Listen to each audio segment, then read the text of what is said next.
এ ও খোকা, মাথায় বালতি নিয়ে উল্টো দিকে হাঁটছিস কেন? পড়ে যাবি তো।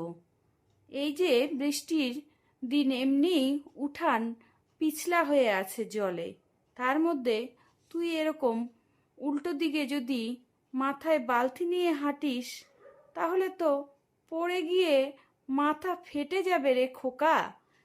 কি যে করিস না, বুঝি না। আগো, আমি উল্টো দিকে হাঁটছি না, আমি পৃথিবীকে পিছনের দিকে ঠেলে দিচ্ছি, যাতে পৃথিবী পেছনের দিকে ঠেলে গেলে আমার স্কুল যাওয়ার সময় পার হয়ে যায়। তাহলে আমার আর স্কুল যেতে হবে না। ওর জন্য আমি পৃথিবীকে ঠেলে দিচ্ছি। এটা আমার কাছে কোনো ব্যাপারই না। রে খোকা, পৃথিবী ঠেলছিস স্কুল যাওয়ার ভয়ে? তোর বুদ্ধি এখন আকাশে উঠছে নাকি রে? বালতিটাকে নামিয়ে এখন স্কুলের জন্য রেডি হ। স্কুলে যেতে হবে। ওসব কথা বলে লাভ নেই। তাড়াতাড়ি রেডি হয়ে স্কুলে যা। ওসব আমার কাছে ভংচং কথা বলে কোনো লাভ নেই। না, স্কুলে গেলে আমার ব্রেন লোড নিতে পারবে না। আমি ডিজিটাল বাচ্চা, আমার কাছে স্কুলে যাওয়া কোনো ব্যাপারই না। স্কুলে গিয়ে পড়াশোনা, ওগুলো আমি বাড়িতে বসেই করতে পারি। আমার স্কুলে যাওয়ার দরকারই পড়ে না।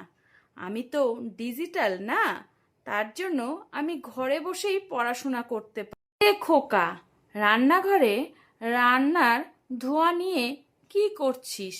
আমি তো বুঝতেই পারছি না। কৌটোর মধ্যে কি ভরছিস? রান্নাঘরে দাঁড়িয়ে দাঁড়িয়ে বল তো, তুই কি করছিস? তখন থেকে আমি দাঁড়িয়ে দাঁড়িয়ে দেখছি তুই রান্নার ধোঁয়া নিয়ে কী সব করছিস। আর ওই কৌটোটার মধ্যে কী বা ভরছিস তুই জানিস। না, আমি রান্নার ঘ্রাণগুলো কৌটোতে স্টোর করছি। স্কুলে যখন খিদে পাবে, তখন কৌটো মুখ খুলবো আর ঘ্রাণ খাবো, তাতে আমার পেট ভরে যাবে। দেখো মা, ডিজিটাল বাচ্চা, আমার কত বুদ্ধি দেখছো তো। আমি এই বুদ্ধিগুলো স্কুলে লাগাতে পারবো না, বাড়িতেই লাগাতে পারবো।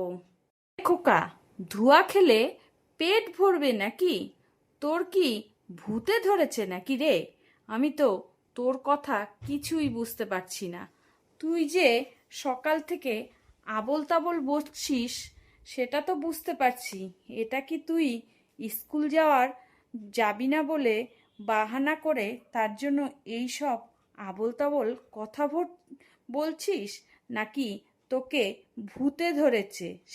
না গো মা, ঘোস্ট না। আমি ওয়ারলেস লাঞ্চ করি। খাওয়ার না খেয়ে পেট ভরা, এটা আমার কাছে ইম্পসিবল। তাই আমি তোমাদেরকে দেখাতে চাই আমার ব্রেন কত শক্তিশালী, যে আমি খাওয়ার না খেয়ে, এসব খেয়ে আমার পেট ভরাতে পারি। বুঝলে তো? আমি ভূত ঠুত কিছু না। খোকা, নেমে আয়। গাছে উল্টো হয়ে কেন ঝুলছিস বুঝতে পারছি না। পরে দেখবি মাথা ফেটে যাবে। আর তুই উল্টো হয়েই বা কেন গাছের মধ্যে ঝুলছিস বলতো? তোর কি যে হলো, আমি কিছুতেই বুঝতে পারছি না। কী সব সকাল থেকে কাণ্ড কারখানা করে যাচ্ছিস কেন রে খোকা? নিউটনের মাথায় অ্যাপেলটা নিচে পড়েছিল বলে গ্র্যাভিটি পেয়েছিল। আমি উল্টো হয়ে আছি যাতে বইয়ের পড়াগুলো আমার গ্র্যাভিটিতে ঢুকে যায়। বুঝলে আসল কারণটা কি, কেন আমি উল্টো হয়ে আছি? এবার তোমার পরিষ্কার হলো? মা, বুঝতে পারছো তো? খোকা, নিউটনের মাথা ফেটেছিল, তোর মাথাও ফাটবে। আমি বারবার তোকে বলছি, তুই নিচে আয়। আমার কথা অবাধ্য করিস না, বুঝলি? আমার কথা অমান্য করলে তোর কিন্তু পরে মুশকিল হবে। একটা হিতে বিপরীত হলে তখন কিন্তু মামা বললেও আর ওটা ফিরে আসবে না।